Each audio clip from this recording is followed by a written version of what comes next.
Hai teman-teman, sekarang kita akan menyaksikan bersama diskusi kelompok mahasiswa Fakultas Hukum Unserat Manado dengan materi mata kuliah Hukum Pemerintahan Daerah. Dan kita akan ikuti bersama materi sesuai dengan kelompok anak-anak mahasiswa. Kita ikuti bersama.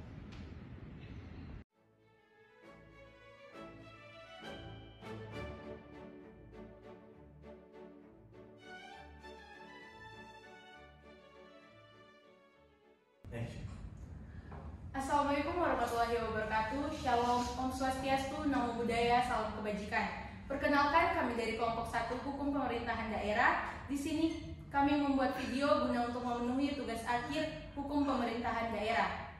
Sebelum membahas lebih jauh mengenai Hukum Pemerintahan Daerah, tentunya kita harus memahami terlebih dahulu apa yang menjadi pengertian dari Hukum Pemerintahan Daerah dan juga dasar hukum pemerintahan daerah.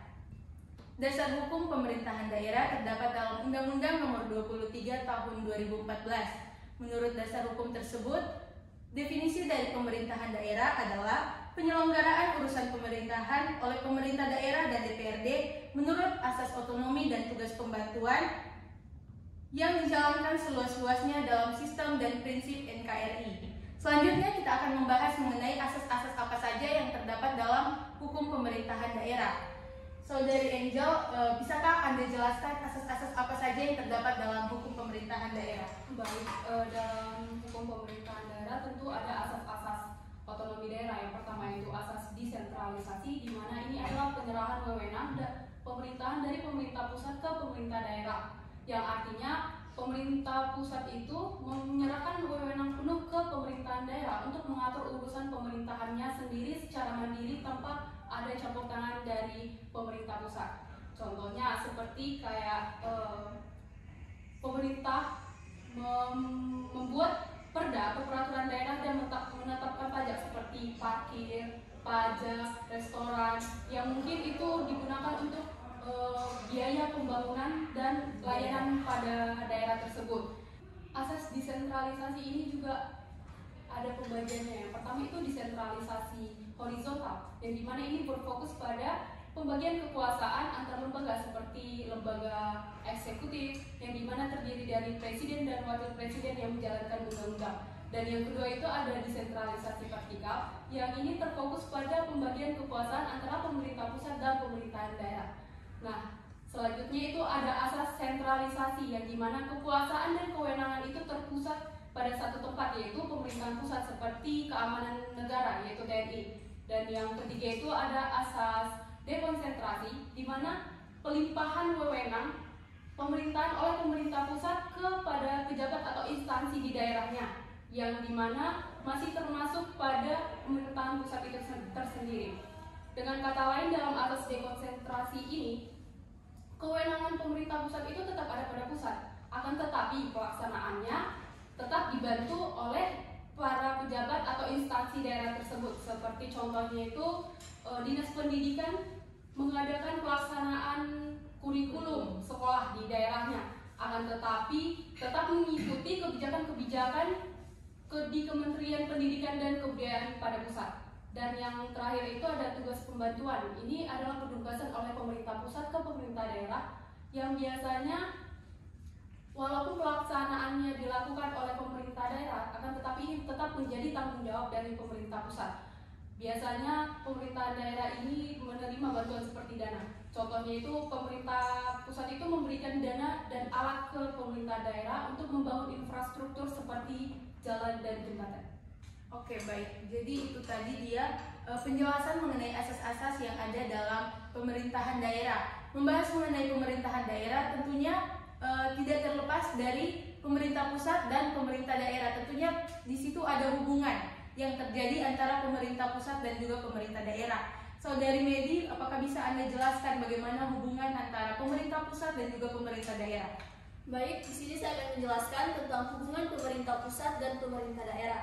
Dalam aspek pemerintahan, pemerintah pusat dan pemerintah daerah memiliki hubungan dalam beberapa bidang. Yang pertama itu administrasi pemerintahan, di mana pemerintah pusat dan pemerintah daerah bekerja sama dalam administrasi pemerintahan seperti pengelolaan data dan informasi. Kemudian yang kedua ada keuangan daerah, di mana pemerintah pusat dan pemerintah daerah bekerja sama dalam pengelolaan keuangan daerah seperti pengalihan dana dan pengelolaan anggaran.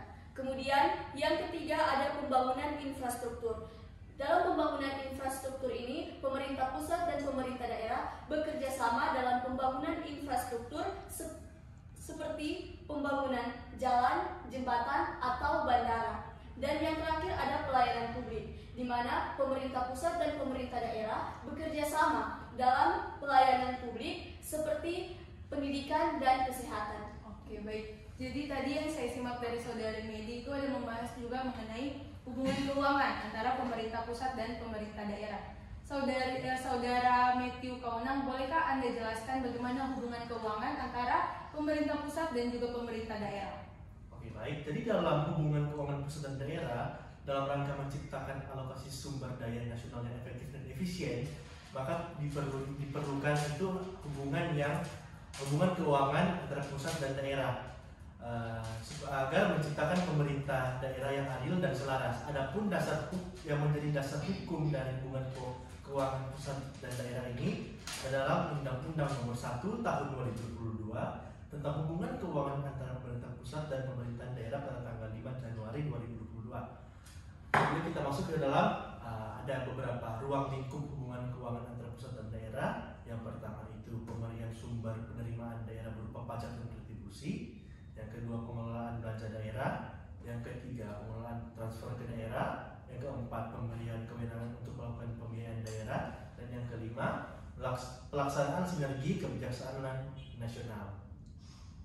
Baik, itu tadi hubungan antara pemerintah pusat, hubungan antara keuangan pemerintah pusat dan pemerintah daerah.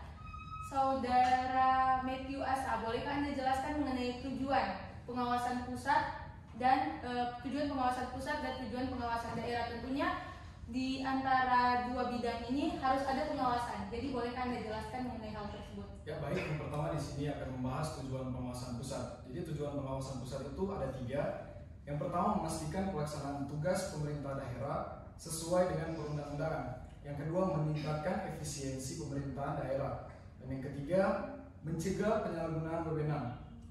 Yang perlu kita ketahui juga bentuk-bentuk pengawasan pusat itu ada 3. Yang pertama pengawasan administratif, yang kedua pengawasan keuangan, dan yang ketiga pengawasan teknis.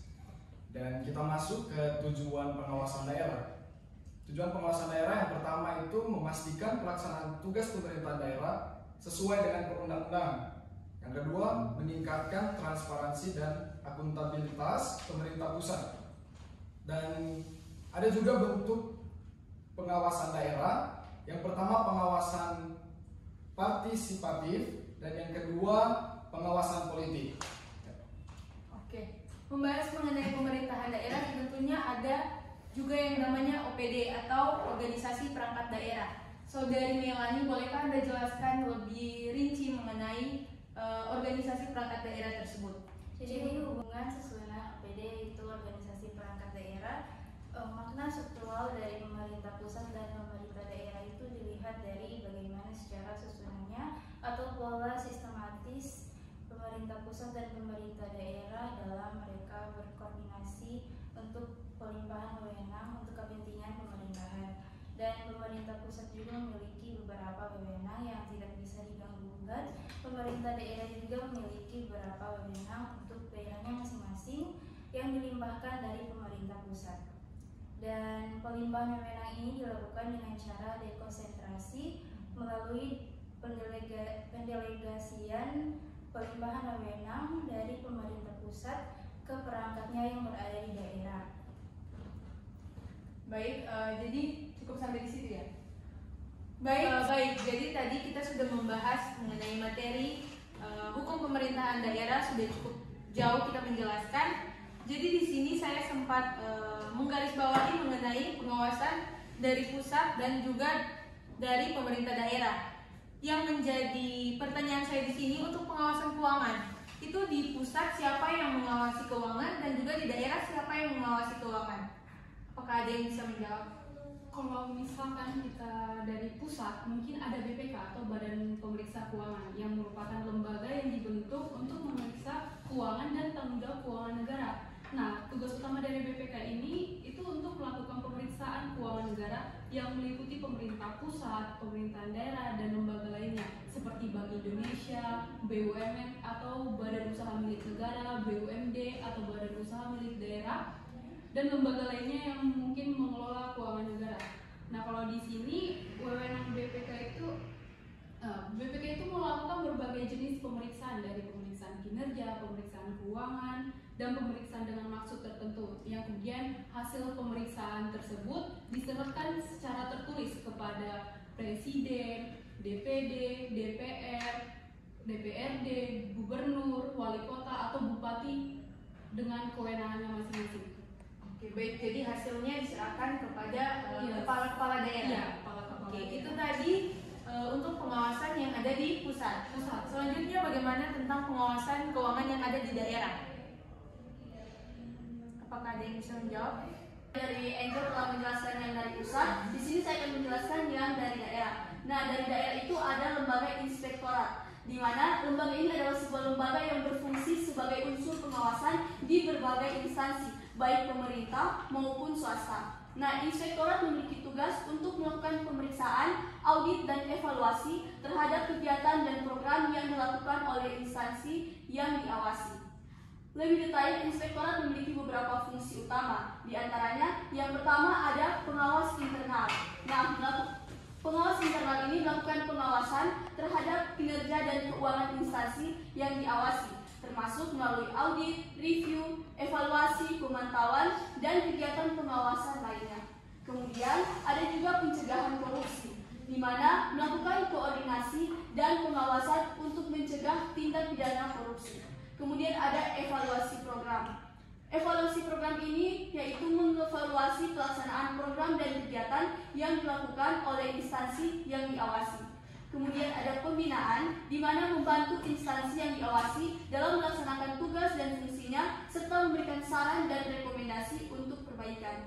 Dan yang terakhir ada laporan pengawasan, untuk menyusun laporan hasil pengawasan dan menyampaikan kepada pihak terkait. Oke, tadi Anda telah menjelaskan apa itu dari inspektorat sebagai badan yang memeriksa keuangan di daerah.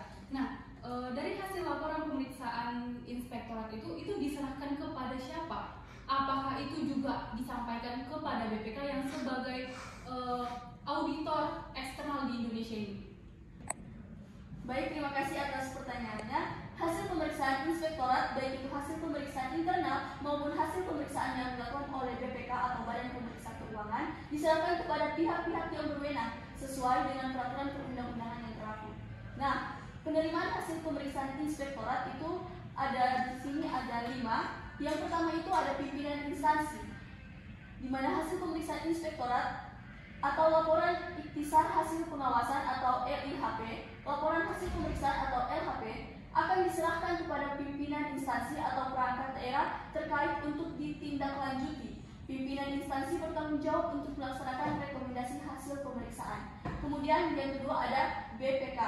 Jika inspektorat bekerja sama dengan BPK dalam pemeriksaan, hasil pemeriksaan akan diserahkan kepada BPK sebagai bagian dari proses pemeriksaan yang lebih komprehensif.